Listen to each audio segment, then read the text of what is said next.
ఈరోజు ఇక్కడ మీరు చూస్తున్నటువంటి ఈ మొక్కనే మనము పరికి పళ్ళ మొక్క అని అంటామండి. ఇందులో కాసేటటువంటి ఈ పళ్ళలో ఇదిగో ఇలా కాస్తాయండి. ఈ పళ్ళు పండిన తర్వాత నల్లగా ఉంటాయి. ఇది కూడా రేగిపళ్ళు జాతికి చెందిన మొక్కే అండి. మనకు రేగి చెట్టు ఎలాగైతే ఉంటుందో ఇది కూడా అలాగే ఉంటుంది. ఇదిగో చూడండి, పచ్చి పళ్ళు ఇలా ఉంటాయి, పండిన పళ్ళు ఇలా ఉంటాయి.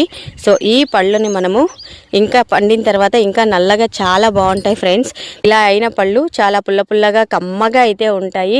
ఇంకా తినే కొద్దీ తినాలనిపిస్తూ ఉంటాయి అన్నమాట. అలాంటి పళ్ళు ఇవి. ఇప్పుడైతే మనం ఈ పండుని తిని ఎలా ఉందో ఏంటో టేస్ట్ చూసి చెప్పేద్దాం. ఇదిగో కోసినటువంటి పరికి పళ్ళుని మనం తింటున్నా. చాలా అద్భుతంగా తీయగా అయితే ఉంది. పిక్కలు అయితే వస్తాయి. ఈ పిక్కలు చాలా హార్డ్గా ఉంటాయి. వీటిని అయితే కింద పడేయాలన్నమాట. పచ్చిపళ్ళు కూడా మనం తినచ్చు, కాకపోతే ఇవి కాస్త వగరుగా ఉంటాయి.